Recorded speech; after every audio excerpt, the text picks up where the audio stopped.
Bonjour, comment vous êtes Bonjour. venu cette idée d'être imitateur?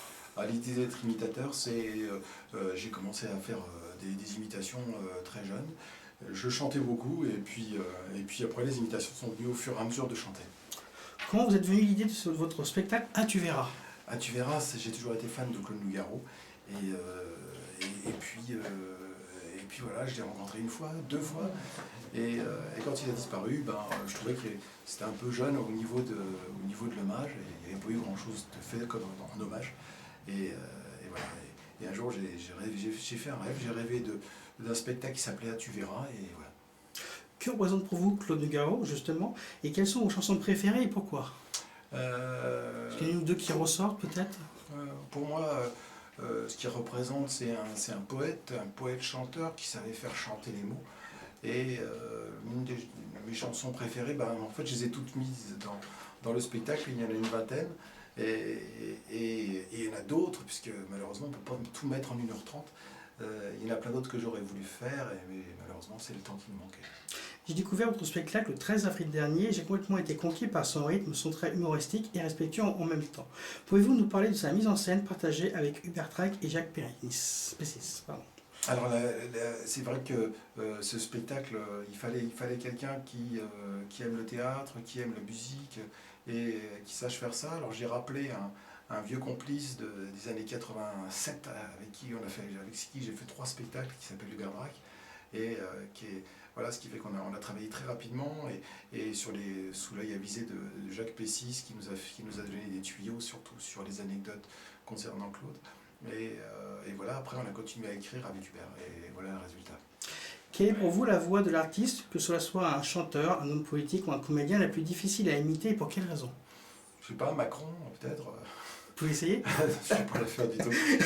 Non, mais je pense que moi je suis pas très politique, mais moi toutes les voix politiques me semblent difficiles, à part Sarkozy, Hollande ou Chirac, mais les autres, pour moi ça n'a que peu d'intérêt en fait. À mes yeux, vous êtes un surduit de l'imitation. Comment poussez-vous pour passer d'une voix à l'autre avec une telle aisance? Ah, alors ça je peux pas vous dire. Simplement j'arrive à le faire et voilà, donc je sais absolument, je saurais pas quoi vous dire, comment ça se passe. Il faudrait demander au docteur Fin ou à Bitbol, qui sont des spécialistes ORL. Eux, ils pourraient vous dire exactement comment ça fonctionne, mais moi je sais pas du tout en fait.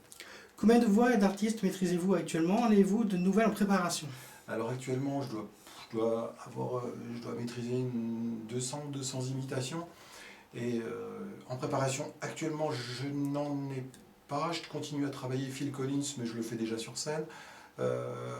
Mais sinon, non, actuellement, je suis pas en période de semaille, de moisson là, de semaille. Non, je suis plutôt en moisson là. Vous avez prêté votre voix à de nombreux films d'animation Disney, Cusco l'Empereur Mégalo, Cusco King Kong, vice-versa, récemment en 2015. Quels souvenirs gardez-vous de ces voix Oh. et quel est votre film d'animation préféré? Moi, je me suis éclaté à chaque fois que je fais des dessins animés. Voilà, je m'éclate. Cusco, c'était génial. J'ai fait aussi The Wild de Disney. Enfin, j'ai fait un personnage dans un des films d'animation de Disney, de Pixar aussi. Et puis voilà. Puis récemment, j'ai encore pu des fois aussi même des séries. Des séries de dessins animés. Enfin, moi j'aime bien tout ça. On m'appelle en général quand il y a une voix qu'ils ne savent pas faire, ils disent on a un problème avec une voix, ils m'appellent. Top. Quels sont pour vous les éléments principaux d'un bon spectacle d'imitation? Ah, alors là, tout. Alors là, je peux pas vous dire. D'abord, il faut qu'il y ait des imitations. D'accord? Et puis après, chacun fait comme il veut.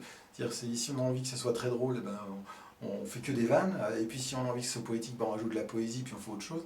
Donc ça, il n'y a pas de recette en fait. Il n'y a pas de recette. C'est vraiment chaque imitateur a sa personnalité propre.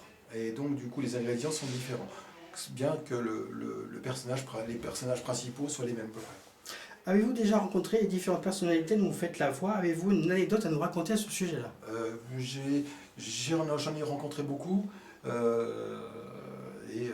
Et oui, ou Renaud qui me dit, voilà, on était dans un restaurant, il m'a dit, viens boire un café avec nous, ou des choses comme ça. Ou, voilà, pour moi, c'est de la reconnaissance. Voilà, J'ai particulièrement apprécié votre excellente imitation de Jean-Claude Van Damme. Pouvez-vous nous dire ce qu'il pense de la situation politique actuelle?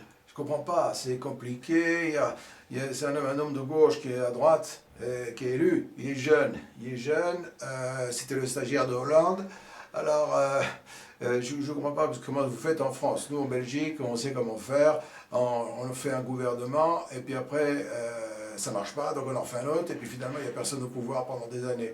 Donc c'est quand même mieux. Enfin, en tout cas, c'est pas moins pire. Génial. Dans notre société actuelle, il faut être en permanence connecté. Les réseaux sociaux sont devenus indispensables pour communiquer, mettre en avant des événements. Qu'en pensez-vous? C'est vrai qu'aujourd'hui, les réseaux sociaux, c'est un passage obligé, mais quand même, les médias forts restent la télé et la radio, les grandes télés, les grandes radios. C'est le message. Enfin, je le sens sur le spectacle, parce que quand on fait une communication sur Internet, où il y a quelques personnes qui viennent, puis quand on fait une grosse télé ou une grosse radio, tout de suite, on est plein pendant plusieurs jours. Donc, on sent le pouvoir encore des grands médias. Top. Pouvez-vous nous parler un peu de la pièce pour le meilleur et pour le rire de Lionel GDB, dont vous partagez l'affiche actuellement également avec Séverine Ferrer? C'est un petit peu une blague, quoi. Donc voilà, j'ai écrit une petite farce avec mon ami Lionel GDB et puis je me suis amusé à tourner ça pendant un an. Puis là, ça se termine. Là, on a encore quelques petites dates, puis après c'est fini. Mais aujourd'hui, ce qui est vraiment d'actu, c'est ce spectacle sur Nougaro qu'on va jouer à Avignon. Et qu'on rejouera certainement à Paris à la rentrée, sûrement même. Ma dernière question, quels sont vos projets en cours? Les projets en cours, c'est celui-là, c'est ce fameux Nougaro. Qu'on va certainement, parce que là c'est la naissance de ce spectacle, qu'on va certainement jouer pendant, à mon avis, au moins 3 ans. Donc là on est au tout début, donc c'est vraiment le projet en cours par excellence. Parfait, merci beaucoup. En vrai.